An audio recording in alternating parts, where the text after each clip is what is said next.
രാധതൻ പ്രേമത്തോടാണ്.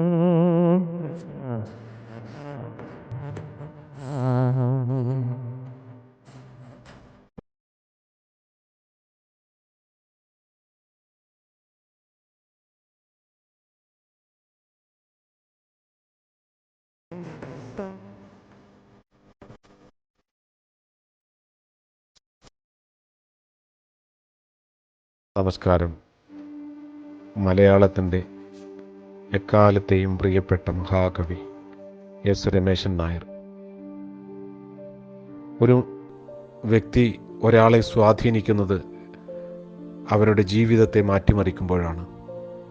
മഹാകവി എസ് രമേശൻ നായരെ പരിചയപ്പെട്ട അന്നു മുതൽ ഒരു വലിയ ആൽമരത്തിൻ്റെ തണലിലിരിക്കുന്ന അനുഭൂതിയായിരുന്നു എനിക്കൊക്കെ ലഭ്യമായത്.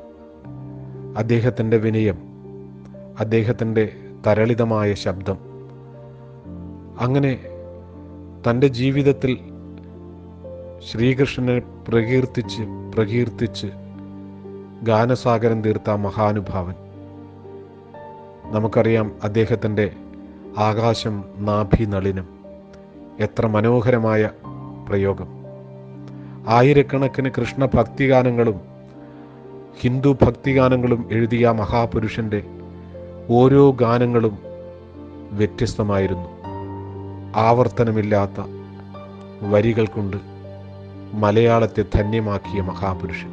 അണിവാകച്ചാർത്തിൽ ഞാൻ ഉണർന്നു കണ്ണാ, മിഴിനീരിൽ കാളിന്തിയൊഴുകി കണ്ണാ, അറുനാഴിയെള്ളെണ്ണ ആടട്ടയോ, മറുജന്മപ്പൊടിമെയ്യിലണിയട്ടയോ. നമുക്കറിയാം മലയാളിക്ക് അനിയത്തിപ്രാവ് എന്ന പദം. ഈ അനിയത്തിപ്രാവ് എന്ന പദം മലയാള ഭാഷയ്ക്ക് നൽകിയത് അനിയത്തിപ്രാവ് എന്ന സിനിമയ്ക്ക് നാമകരണം ചെയ്യപ്പെടുന്നതോടുകൂടിയാണ്. അത് കേരളത്തിൻ്റെ സാഹോദര്യത്തിൽ, സഹോദരി സ്നേഹത്തിൻ്റെ ഒരു മഹത്തായ വാക്കായി മാറി അനിയത്തിപ്രാവ്. ഈ അനിയത്തിപ്രാവ് എന്ന പദം അദ്ദേഹം നൽകിയതുപോലെ മഹാകവി എസ് രമേശൻ നായർ അദ്ദേഹത്തിൻ്റെ ഓരോ വരികളും പൂന്താനത്തിൻ്റെ വരികൾ പോലെ മലയാള ഭാഷയ്ക്ക് ഏറ്റവും ധന്യമായ വരികളാണ്. ഓരോ ക്ഷേത്രങ്ങളും കേരളം ഉണരുന്നത്, മലയാളി എവിടെയുണ്ടോ അവിടെയൊക്കെ ഉണരുന്നത് രമേശൻ നായർ സാറുടെ പുഷ്പാഞ്ജലിയും വനമാലയും, അങ്ങനെ ഓരോരോ ഗാനങ്ങളാണ്.